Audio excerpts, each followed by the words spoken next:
Keri basmaki. Itsufa. Membulu binkachung. Obeben. Parce que Elisabeth molonya fala somada ina. Le Malien. Akabi somada ina boli. Awo. Fasili sebemba Y Mariko. Mariko ayenyi ningali bolo da koi. Awo. Kereba? Ako anga kumakala donzo ko. Awo. Kereba koni be kuma bo ida kono. Ida la magashia wolonvla. Ika bo. Sabula ba fola ramadeundi. Ita fola begawnye. Ita fola yiruye. Ita fola fienfe. Iba fola ramadeundi. Kuma bena jabido. Awoke. Ako premier ministre Shugelu Kugala Maiga. Abi nyininga biso komala na koi. D'où vient la légitimité du CNT? Kereba? Akomi anga bloma kono ma l'honorable bi nangu mako CNT Conseil national de transition Shogel Kugala Maiga kabe nyiningali boloda ye koi amamme kosebe ko Shogel kana nyine koi agoni ata kalaje akomi Shogel Kugala Maiga ye ako feme ikalo ka fo Shogel Kugala Maiga juma don no bena je kalo kle bi sabama ako Shogel Kugala Maiga na le premier ministre ye bi jamana chamaje fanga nyama kereba kwa yi kunda CNT kankwe minye aywa ikalo ka fo aka programme gouvernement aka wulika jo kata o nyafo CNT nyekoro CNT mi ko ikalo ka fo ko Shogel Kugala Maiga ako le ridicule ne tue pas au Mali de kereba smage ako ni alta kalaje minye Shogel Kugala Maiga ye ako kereba ka tumangi ti jo nunu nyekoro koi sabula ils sont pas légitimes kibala ko dana tuko ko maleon ka bolonya sinen tu makoi kereba smage ako ni alta kalaje ako minye Shogel Kugala Maiga bi nale jawana premier ministre koi ako atiri jo ikalo ka fo CNT nyama CICB kono kereba CNT qui n'est pas illégal installé d'après Shogel Kugala Maiga lui-même kereba ako ni alta kalaje Shogel Kugala Maiga aka wulika jo kono mi M5 RP kereba kwa ye wulika jo da minye aywa ikalo ka fo CNT akanga chika boy bogo kereba ako femme CNT amna tuko manya wa fente mani munu meje ka barake koi bi koni alta kalaje minye premier ministre no dira M5 RP ma awa onyamaya no tume aywa Shogel Kugala Maiga bolo alors président du comité stratégique du M5 RP kereba ko bolo nyeshina ma ole ko son koyi ka porte parole tuno koyi bi kale ke premier ministre ye kereba ko Shogel Kugala Maiga ayev munu fo ka kana nyina u ko koyi ale tumanga chuka bela jelenke kalse CNT kereba ka kiniti jwa nyekoro kafo mamunun don dana maute mamunun don ute amalion kama kereba ko Shogel nunu bela jelen fokoyi agoni anta kalaje comité stratégique no ye Shogel Kugala Maiga ana no fe mawiye M5 5 juin rassemblement des forces patriotiques kereba smage ako ni ata kalaje Shogel Kugala Maiga ako yani ni watu che kereba ko Shogel kai eleno mbolo da koi eleno mbammi na ya bolo da no kera samedi do aywa ikalo ka fo me kalo kletan duru samba fla ani samugani kele ako o reunion kon la Shogel Kugala Maiga ana no fe mau jabi mimboro bolo kono o kuma kan kono ko kuma kan be malian kono ko kuma kan be malian kono bi koi o de mauda aywa ikalo ka fo M5 la koi sabula jamana denkle la belantu me iki yere ya kono bi Shogel Kugala Maiga ko okumaka nunu tala mi keriba ako feme ikalo ka fo CNT aywa ikalo ka fo jekulu do jekulu mi na sigira aywa ulu koni uyubulo no to ala koi sabula asigira umanyininga asigira awa amajigenu ka nyeye keriba samage ako amawo ta togo min tumfora aywa ikalo ka fo communique ula min bora aywa ikalo ka fo gouvernement ka la cellule no ye bandawo ni mutarwani ka gouvernement kereba ko lu ya yila de ka fo awa mauma na bita CNT kono toko kanga da ikan ijekulu kanga da ikan iboro kanga donkoi kereba ko yala ko obala kera ketuko la wa ko wati Shogel ire ay jembe chama fo koi dumbani kalabani balabauta kanin ka wala ngata nyebe ya famu bi ko Shogel Kugala Maiga ese mado mabseka dana da maminka kereba nikiti jo nunu nyekoro koi kiriba aywa mi gouvernement ga programme akabono ko da programme mi kiriba ko na ablalendo mina nani ngono bi o mina nani yala kusugal ko la mega anase ko o mina unfa aywa kalo ka fo kalo duru bonongo kono wa tiens là dome bana ngoro be kulusi dona o tiens ça kiriba ako ni ya takalaje ako wale mi nakira aywa kalo ka fo jumadon ni yo takulaje o ba yira ka fo c'est M5 RP onu no luka wulika jo no laji ka fanga bi kiriba ko maliko kunte koy dalugula no fe ko do dalugula o soro labbi kiriba kuma kan bela jelen ako nyina kelo luko koy obeke ako mi jogel ko gala mayga ki kalo ka fo ani waliya munu nana i kalo ka fo ni ndum ko vole na no juma do en koy sente nyekoro kiriba ako nafulo bonaku mu fora bolo kiriba ka bo nyini ko soro mi nyini ga to ko sebe nafulo mi fora bolo 250 milliards afo bona kana jolo milliard kɛmɛ fila ani bi duuru ye milliard kelen ale bɛ bɛn million ba kelen ma an yɛrɛ ka budget comment dirais-je an ka nafolo min yɛrɛ n'an b'a ɲini san yɛrɛ kuru bɛɛ lajɛlen kɔnɔ u ye 208 milliards o milliard kɛmɛ fila ni seegin ye ale ka kalo duuru kɔnɔ ale mago bɛ milliard kɛmɛ fila ani bi duuru kɛriba ko bunaku cayara kiriba parce que disons ko ako sukeli kukala maiga aka don cigi ka fɔ makɔrɔw cɛmɛlancɛ mamunu n'u ye kumabɔ fɔ jamana in kɔnɔ mamunu n'u ye kumabɔ fɔ diɲɛ kɔnɔ kiriba kumakan a y'u gɛn k'u minɛ koyi yala sukeli kukala maiga a kumakan min k'a gɛn k'a minɛ wa a ko n'i y'a ta k'a lajɛ a ko kumadɔnnaw ko mamunu sara kiriba k'u ma sa koyi u taara kɛ mais u ɲɛ b'an na u tulo b'an na koyi sukeli kukala maiga k'a dɔn k'a fɔ awa mauma nale fatura elaji Ibrahim Bakari Keita fanga kono fanga jugu in kono keriba ko ikalo ka fo ko bi ibolo nyeci ay wa demadoni ma koy je kalo kele tan ni kelen tan ani fla ako mamunu nolu fara ni zenden koy na keriba ako nunu bela jele ko ikalo ka fo unya bozolo no sokelu ko wala mai gala bi koy aka don ka fo u sara mais u be hakilinaw be olu hakilinaw keriba ku be wuli ka sokelu kele koy o kɔni to u ta ko u be justice be rendu Omar Mariko Y Mariko aka fasiri ni ka bɔ le malien kɔnɔ aka bi sɔgɔmada in na bɔli an ka taa Isufa focus ale ka bi bɔlen bɛ n bolo kɔrɔ yan bi min ye STD a kɛlen don k'a sɛbɛn ko Dr Boubou Cissé o duguma k'a sɛbɛn o duguma ko IBK ko a ka janfantiya Dr Boubou Cissé a y'a da se ale ma kosɛbɛ n'o y'a ko premier ministre ɲɛnama kɔrɔ ye a y'a yira k'a fɔ ko dɔgɔkun tɛmɛnen ko Boubou Cissé ko a tora a ka yɛrɛkuma karan na k'i senfa ka taa ɲɔrɔ serifu kɛ ale fɛ yen kun kɔnɔla sa Isufa a selen yen sa Isufa ko kumakan wɛrɛ ma sɔrɔ a da yen ko ye k'a y'a yira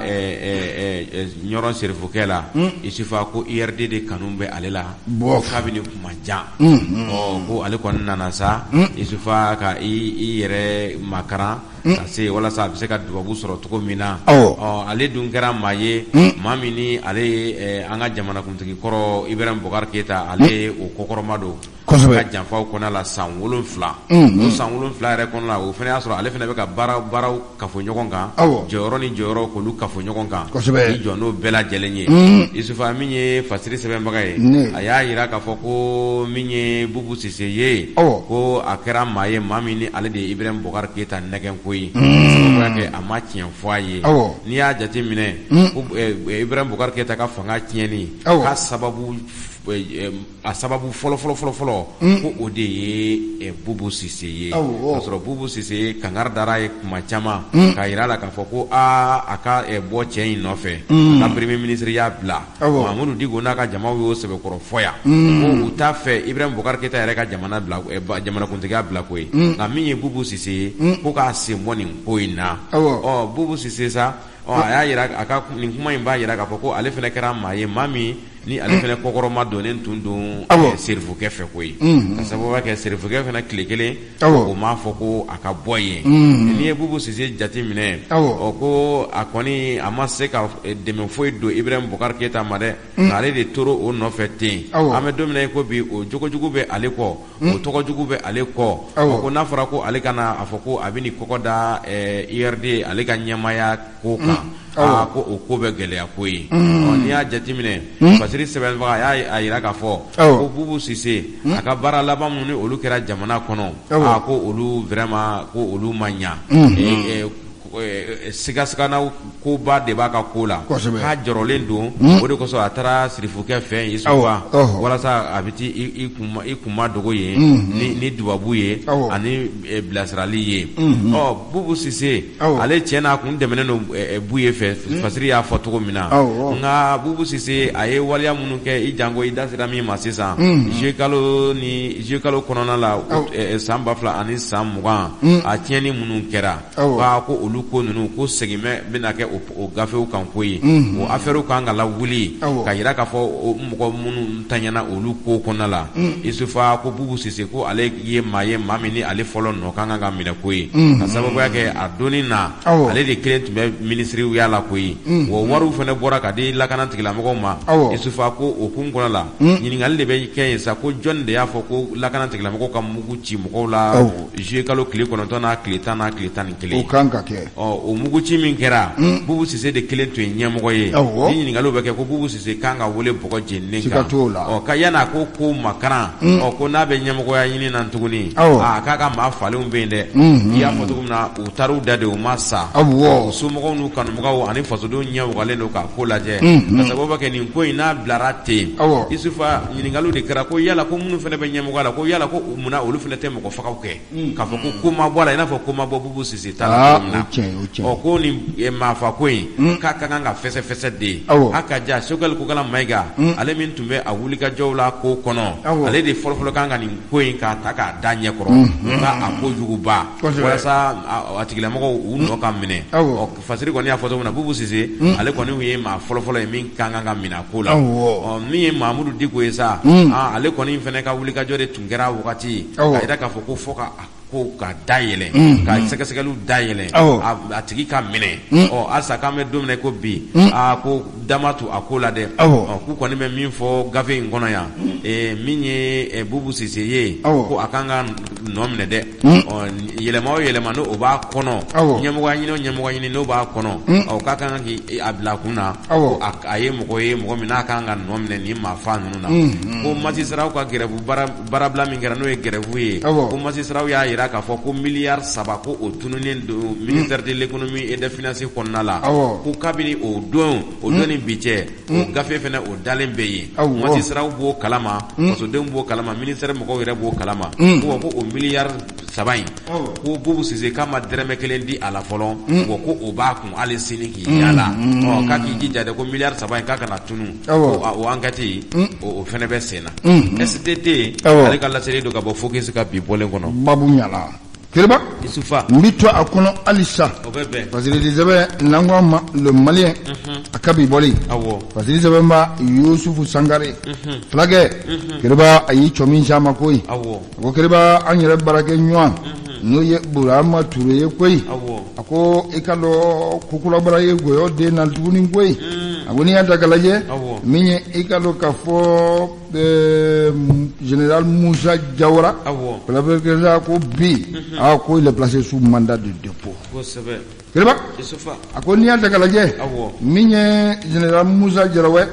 Moussa Diawara n'ale tun ye ayiwa i ka dɔn k'a fɔ est-ce que a ɲɛma kɔrɔ ye Kiriba Elhaji Ibrahim Boubacar Keita ka waati kɔnɔ Fasiri Sɛbɛn ko a ko min ye Burama Ture ye awa n'ale fana tununa ayiwa i ka dɔn k'a fɔ Elhaji Ibrahim Boubacar Keita ka fanga kelen in kɔnɔ a ko n'i y'a ta k'a lajɛ Burama Ture ka tununi a ko maa dɔ tɔgɔ b'a la koyi maa min n'o ye ayiwa Elhaji Ibrahim Boubacar Keita famakɛ yɛrɛ yɛrɛ a denkɛ n'o ye Kalimu Keyita ye keriba a ko n'i y'a ta k'a lajɛ a ko bi a ko kow bɛ ka lajɛya dɔɔni koyi a ko a bɛ san 5 bɔ ɲɔgɔn bɔ bi keriba ko bolo ma jɔ maa si la fɔlɔ nin ko in senfɛ kuma a bɛ taga ni ka segin de la jamanadenw ni ɲɔgɔn cɛ dugutigilakaw ni ɲɔgɔn cɛ i ka dɔn k'a fɔ faamaw yɛrɛ ni ɲɔgɔn cɛ koyi kuma a ma walankata ni ka bɔ kɛnɛma bi a ko bi n'i y'a ta k'a lajɛ min ye i ka dɔn k'a fɔ juillet kalo tile 29 a ko tɛgɛ dara Mali cɛba dɔ kan koyi n'o de ye ayiwa ESC a ɲɛma kɔrɔ ye n'o ye général Musa Jawara ye a ko bi Musa Jawara k'a bɛ mara la bi a bɛ i ka dɔn k'a fɔ gendarmerie école de gendarmerie kɔnɔ bi kosɛbɛ koyi keriba k'a b'u bolo mara jɔnjɔn na a ko n'i y'a ta k'a lajɛ a ko kumakanw k'a bɛ ka bɔ dɔɔni koyi sabula enquête a bɛ senna halisa a ko min ye ayiwa i ka dɔn k'a fɔ Burama Ture ale ka enlèvement ye ka a latunu keriba ko bi a ko association caman wulila bi ka ayiwa dɛmɛ don ninnu ma koyi ka kow ɲɛɲini ka enquêtew ka kan ayiwa ko résultats bɛ ka bin dɔɔni koyi keriba Samake a ko min ye Musa Jawara bi a ko bolo kelen b'a la koyi sabula association de malfaiteurs etc séquestration enlèvement keriba ko ninnu bɛɛ lajɛlen a ko wulen don ka jɔ a nɔfɛ bi koyi a bɛna taa laban mun ma keriba cɛ in tununa kun kelen min na wa a tununa a fagara de wa a su bɛ yɔrɔ min na keriba ko da bɛna don ninnu bɛɛ lajɛlen na jamanaden bɛɛ lajɛlen ka k'a seere ye koyi a ko n'i y'a ta k'a lajɛ a ko min ye Musa Jawara ye a ko cɔ min taara k'a la k'a to a yɛrɛ ka so de koyi a ko min ye i ka dɔn k'a fɔ jugew ka cɛkɔrɔba ye koyi doyen d'âge keriba commune kati kɔnɔ keriba ko de taara tɛgɛ k'a la ko Musa wuli an ka taa koyi nin ko in a lajɛlen tɛ halisa a ko Musa a ko anw ye ayiwa Bataki ci koyi Bataki min n'an y'a ci ministère de la défense la ayiwa mandat d'arrêt international Interpol kɔfɛ keriba ko an ye mandat ci ayiwa i ka dɔn k'a fɔ Kamara ma keriba a ko aw ye sira d'a ma koyi k'an ka wuli ka nin ko in fɛsɛfɛsɛ bi colonel Sadio Kamara a ko a ye sira di ko sira ko ayiwa masi tɛ aw bala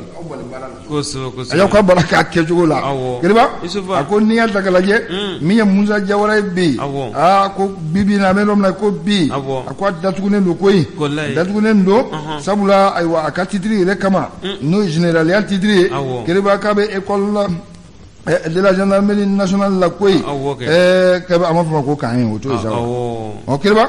a ko n'i y'a ta k'a lajɛ a ko min ye El Hadji Ibrahima Boubacar Keïta a ka fanga tiɲɛni kɔrɔ kɔ uti kalo tile 18 san 2000 ani san 20 keriba ko foyi tun tɛ yen bi maa b'i bolo kɛ min na ka fɔ min ye nin journaliste kofɔlen ye n'ale ka baara de ye ayiwa sɛgɛsɛgɛli ye koyi keriba a ka ko keriba ko sigasi kun t'a la maa t'i bolo kɛ fɛn na ka fɔ ko o b'u bolo bi koyi a ko bi n'i y'a ta k'a lajɛ ayiwa nin affaire in kɔfɛ keriba ko caman bɛ ka ayiwa balankata koyi Musa kosɛbɛ kuma de da ka d'a la walayi koyi a taara tunu essayer fanfɛla de kosɛbɛ kunnafoni caman bɛɛ y'o fɔ o bɛ a bɛɛ bi fana u seginna a kan kosɛbɛ Musa ni kumana général da ka di la o kɔni ala dɛ k'a ɲɛfɔ jamanadenw b'a faamu cogo min ni kamalen sera ka tunu cogo ji adamaden kunturu k'o tunu ten keriba o fana ma nɔgɔn dɛ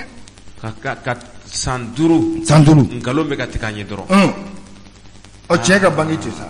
ala ka tiɲɛ bangi nin ko in an ka a dusukuru fɛrɛ keriba Isufa parce que sɛbɛn y'a jira k'a fɔ a ko n'i y'a ta k'a lajɛ nin tɛ n ka kuma nalen sa wa keriba a ko wulikajɔ a ko kɛra ayiwa i ka dɔn k'a fɔ Reporters sans frontières bolo koyi u ye fɛsɛfɛsɛli minnu kɛ keriba a ko ninnu bɛɛ lajɛlen ye ayiwa bi a kumakanw u bɛ ka ɲɔgɔn sɔrɔ koyi enquêtes u bɛ ka fara ɲɔgɔn kan yaasa ayiwa nin ko in ani témoin caman min ye a journalakaw ye keriba ko caman ayiwa olu kumana kaban ayiwa i ka dɔn k'a fɔ a ko a bɛ ka fara ɲɔgɔn kan cogo bɛɛ lajɛlen na koyi sabula i ka dɔn k'a fɔ Burama ka don labanw a ka tununi don labanw sabula a sago kuma ma fɔ fɔlɔ akatunu de laban keba ko sigashita la koy ako kera ay wakato service de renseignement malien vambra la koy o wati la amiye Musa Jawaraye naleye ay wa ikalo ka fo o nyamatundo lajika wati keba affaire à suivre Youssou Sangare anga foli baye kosebe ameta le focus ale ka bi bolen ngonon kokun miye koma taxi isufa kibora duma ote koma taxi kan koy bi ayirale no ka fo gafe kono ya miye fasiri sebe maga ale Yakuba Traoré ko koma taxi ko ekoko a mbe fereli kan koy koma taxi ale kabini abe wakati damado bo koma taxi a barakelawo o bita fo ma bakele ani keme saba bonyogon kola isufa ni mbede mayatiku ye koyi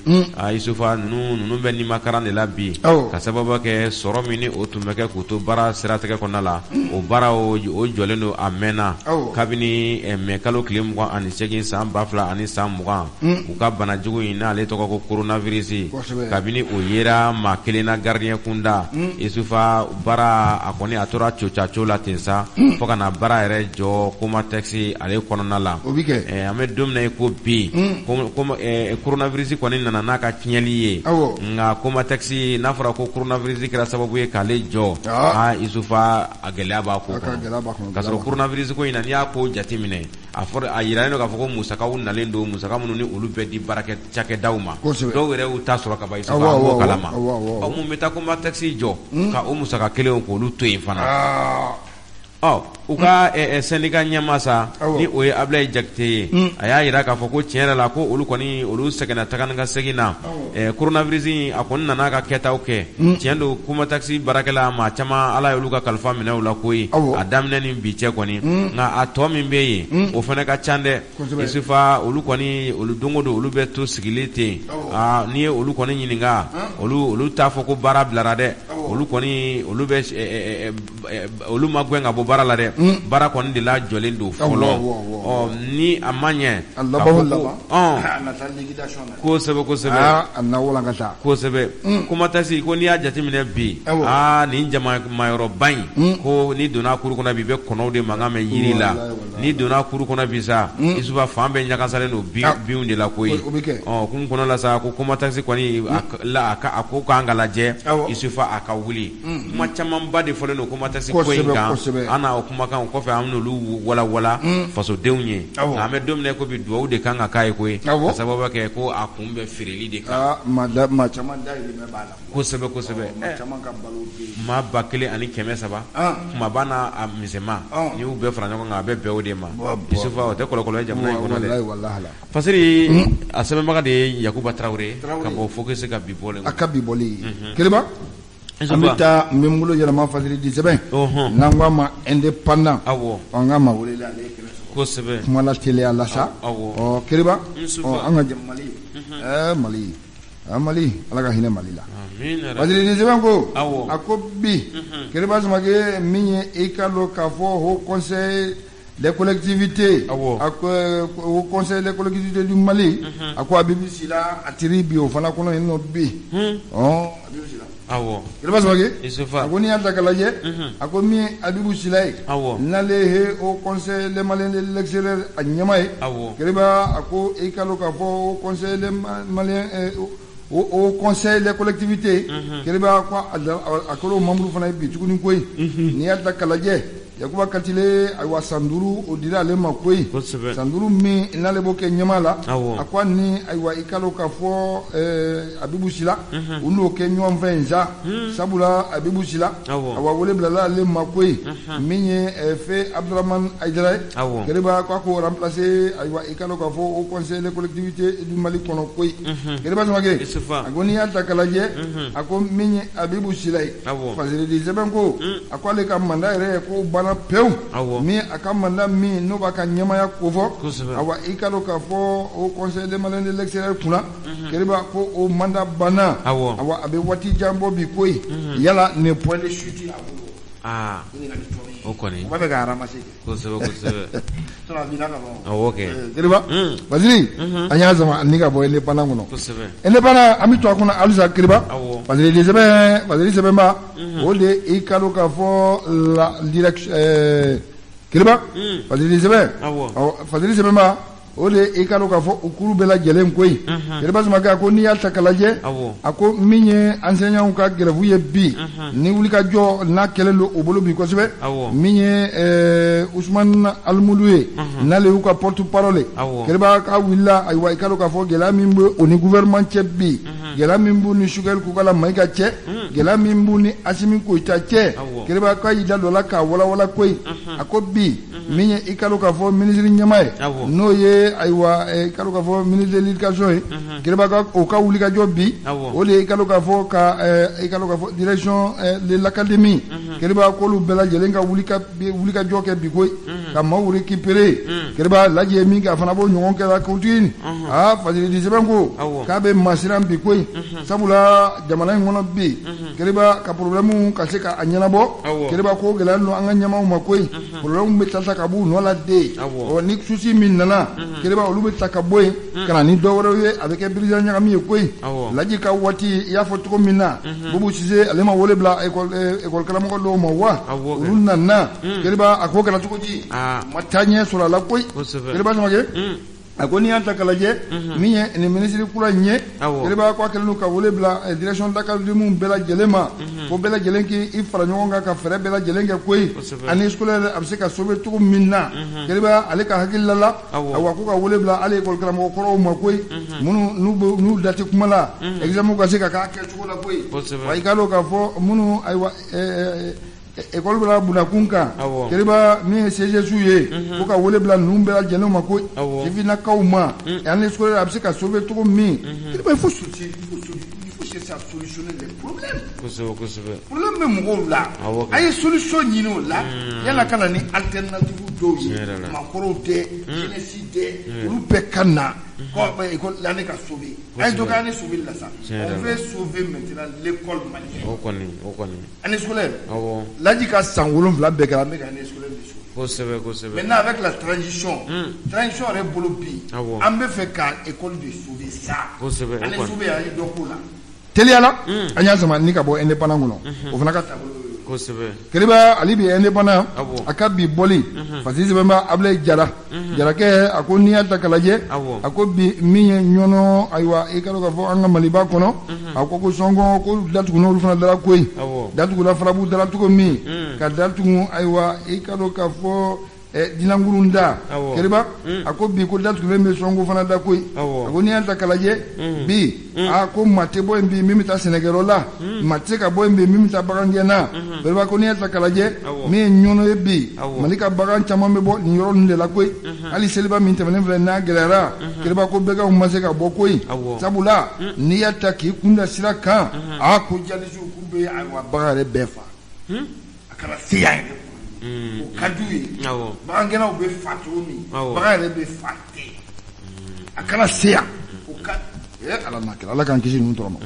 kiriba Samakɛ Fadili sɛbɛn ko a ko n'i y'a ta k'a lajɛ a ko kɛlen don gɛlɛya bi gɛlɛya min n'a kɛlen don ka jabali a n'a lamini bɛɛ lajɛlen lasɔrɔ koyi sabula bɛnkan sɛbɛn min tun bɛ ayiwa donsow ni jalisiw cɛ a ko k'i ka dɔn k'a fɔ ko nin tɛ jalisi wɛrɛw koyi Amisadine ayiwa i ka dɔn k'a fɔ Amadu Kufa o ka maaw de don koyi kiriba u b'a fɛ min ye u ka sariya ye k'o bato ayiwa i ka dɔn k'a fɔ jabali a n'a lamini bɛɛ lajɛlen na kiriba ko kɛra waleya bi waleya min ni bɛnkanfɔ min n'a tun bɛ donsow n'u cɛ kiriba ko o lagafirila koyi o n'i y'a ta k'a lajɛ a ko dɔgɔfiri a n'a laminiw bɛɛ lajɛlen Farabugu olu bɛɛ bɛ nin situation kelen de kɔnɔ bi koyi kiriba da delilu l'u ka wa i ka dɔn k'a fɔ ko nin ma ban ayiwa jamanadenw civiliw cɛla in koyi problème a ma se ka wuli ka b'u kan koyi a ko n'i y'a ta k'a lajɛ a ko a bɛ waati jan bɔ bi koyi depuis juin juillet kiriba ko nin waleya nin k'a bɛ ayiwa donsow ni jalisiw cɛ min ye o conseil islamique ye ale wulila ka taa fɔli min k'u ni ɲɔgɔn cɛ kiriba ko ninnu fan fila bɛɛ lajɛlen bɛɛ bɛ ka ɲɔgɔn jalaki bi nin de y'a tiɲɛ nin de y'a tiɲɛ kiriba ko jamana a ko i ka dɔn k'a fɔ sariya de b'an ka jamana kɔnɔ koyi sariya a bɛ bato jamanaden bɛɛ lajɛlen de kan an bɛ sigi ka fɔ minnu kɛ olu ye ko wɛrɛw koyi mais sariya a kan ka labato a labato waa jɔn ye an ka jamana marabaaw bi autorité politique bi dɔwɛrɛw tɛ sɔrɔsiw kɔ k'u jɔ jɔyɔrɔ Asimi n'a nɔfɛmaw les colonels a y'a jɔ jɔyɔrɔ au conseil wo a tɔgɔ di les notabilités wo nin bɛɛ sigi ka fɔ sariya de bɛ bɛɛ b'a bato ni min t'a bato ani ɲɛngili ka ca Basiri an y'a sama ni ka bɔ indépendant kɔnɔ a ka bi bɔli Keleba Samake an ka maa welelen ale ye kɛnɛ sɔrɔ Modibo Jabi politicien musulman ɲɛma an b'a fɔ i ni sɔgɔma ani sɔgɔma hɛrɛ sira kotoro se ani seli ka bɔ basira Modibo Jabi an b'i fɔ an b'i waleɲuman dɔn Modibo kunnafoni sɛbɛnw banna kuma la ka ban min ye sokɛ